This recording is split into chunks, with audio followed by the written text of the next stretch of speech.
Hello and welcome to The Telescope. Every week we bring you a fresh insight from the biggest car market in the world. Today's car is the EC7 and the ES8 Gen2 that just got revealed on NIO Day 2022. But the timeline of this video is a bit complicated. We shot the two cars actually on December the 17th under embargo, and I shot this piece to camera on December the 23rd. And if nobody breaks the embargo, you should be watching this video after December the 25th, 4 p.m. China time. So at the time of filming, we have not departed for NIO Day yet, and I will be going there in the orange ET7 behind me.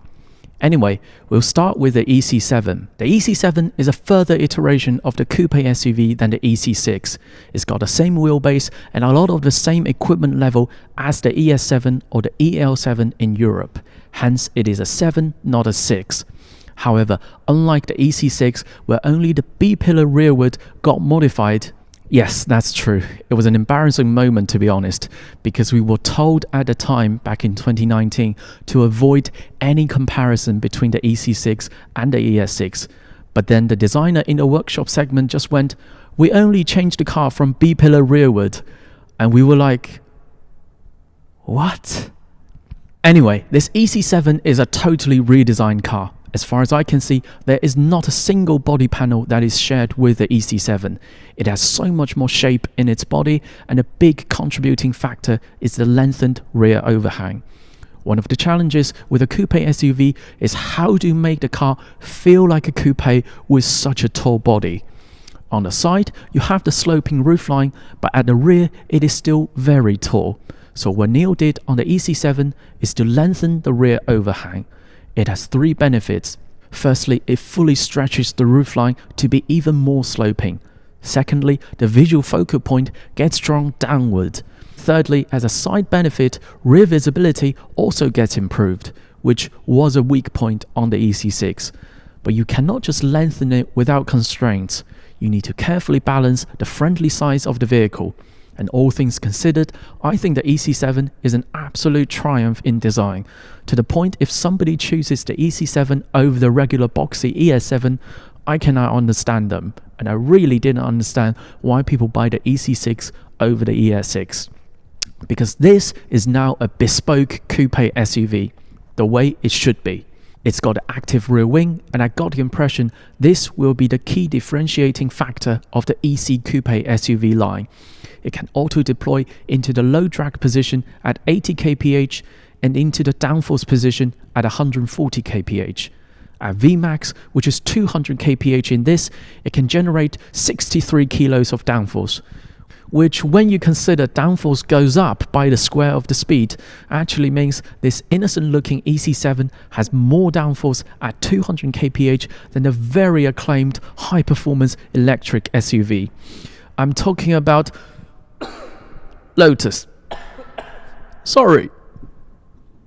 On the interior, the differences are in the details, and I'm sorry, I'm not a huge interior fan, and my English is not good enough to give you all the beautiful descriptive language, although I did write some of the press materials on the EC7. But that's in Chinese. This is my second language, so please forgive me. It's a further step compared to the ES7, and really, NIO has never ever messed up its interior, so this part is safe. We don't need to worry about it. Move on to the ES8. Now, this is important. If you don't know already, the original ES8 is NIO's first production car. Still to this day, it is an icon and a lot of NIO top-level executives' company car. So the importance of the second-gen ES8 is, well, it's important. It's gotten bigger, now at 5.1 meters long, and the wheelbase is 60 mil longer than Gen 1. But we were not allowed to sit in the car because we shot the car before NIO Day, and those are the cars you saw on stage yesterday. So I cannot tell you how much bigger it is from the inside.